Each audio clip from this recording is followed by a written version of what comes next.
Question number 4, question क्या है हमारा, find the HCF and LCM of the following numbers. यानी कि हमें इसमें क्या दिए गए हैं, नंबर्स दिए गए हैं और इनकी क्या निकालना है, हमें एचसीएफ और एलसीएम निकालना है। इसके हमारे देखो कितने तरीके हैं। पहला तरीका क्या है हमारा, HCF multiply LCM equal first number multiply second number. एक तो हमारा ये फॉर्मूला है, इनमें से कोई भी एक चीज़ पहले फाइंड कर लो, इस वाले फॉर्मूला के दूसरे निकाल लो। ठीक है, दूसरे में क्या कर सकते हैं हम, हमारे पास नंबर हैं, इनका या तो निकाल लो एचसीएफ, ठीक है ना, फिर इस वाले फॉर्मूले में पुट कर दो, या पहले निकाल लो एलसीएम फिर इस वाले फॉर्मूले में पुट कर दो।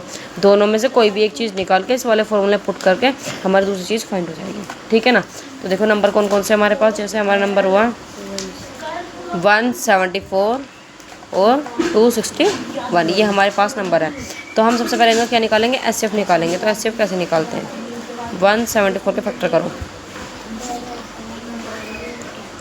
2 8 जा 16, 2 7 जा 14, 3 2 जा 6, 3 9 जा 27, और 29 किसी से नहीं कटता, 29 से कटेगा। फिर दूसरी बात, हमारे जो क्वेश्चन में दिया होता है इसमें प्राइम फैक्टर होते हैं, तो ये हमारे सारे प्राइम नंबर है। ठीक है ना, उसके बाद आता है हमारा 261, ये 3 से, 3 8 जा 24, 3 7 जा 21, 3 2 जा 6, 3 9 जा 27, 29 1 जा 29।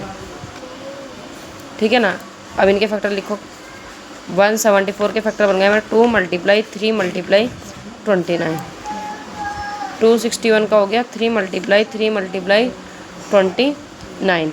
ठीक है ना, सबसे इजी तरीका क्या है हमारा एचसीएफ निकालने का, यही है। इसमें देखो पेयर किसका बन रहा है, एक तो पेयर ये वाला बन रहा है हमारा 3 वाला, एक हमारा बन रहा है 29 वाला। ठीक है ना, यही हमारा क्या हो गया, एचसीएफ हो गया। तो एचसीएफ इक्वल क्या हो गया, 3 × 29। ये वाली बात समझ में आई। ठीक है, अब हम क्या करते हैं, इस वाले को एचसीएफ हमारा फाइंड हो गया, या तो इस वाले फॉर्मूले में रख दो, सीधा सीधा एलसीएम निकल जाएगा। अगर हमें इसमें नहीं रखना तो सीधा सीधा इनका एलसीएम कैसे निकाल सकते हैं, ऐसे निकाल सकते हैं, 174 261, 2 8 जा 16, 2 7 जा 14, 2 1 जा 2, एलसीएम निकाल लेना। ये हमारा 2 से नहीं कटेगा तो इसे ऐसे छोड़ देंगे। अब आएगा हमारे 3 से, 3 2 जा 6, 3 9 जा 27, 3 8 जा 24, 3 7 जा 21। अभी सीधा किससे कट रहा है, 29 से कट रहा है, 29 1 जा 29, 23 और 3 1 जा 3। ठीक है ना, इसको हम ऐसे भी कर सकते हैं, इसको ऊपर इसको नीचे। ठीक है ना, ऐसे करना है वैसे ही। तो हमें एलसीएम निकालना है, एलसीएम क्या निकलेगा इसका, 2 × 3 × 3 × 29, इन सब की मल्टीप्लाई कर दो, क्या एलसीएम आ गया।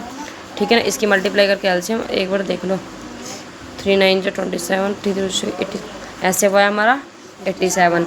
ऐसे 2 3 जा 6, 6 3 जा 18, 18 × 29, इनकी मल्टीप्लाई करने पर हमारा एलसीएम हमें मिल जाएगा। क्वेश्चन में यही पूछा था एचसीएफ और एलसीएम, हमने दोनों चीज़ निकाल दी। ठीक है।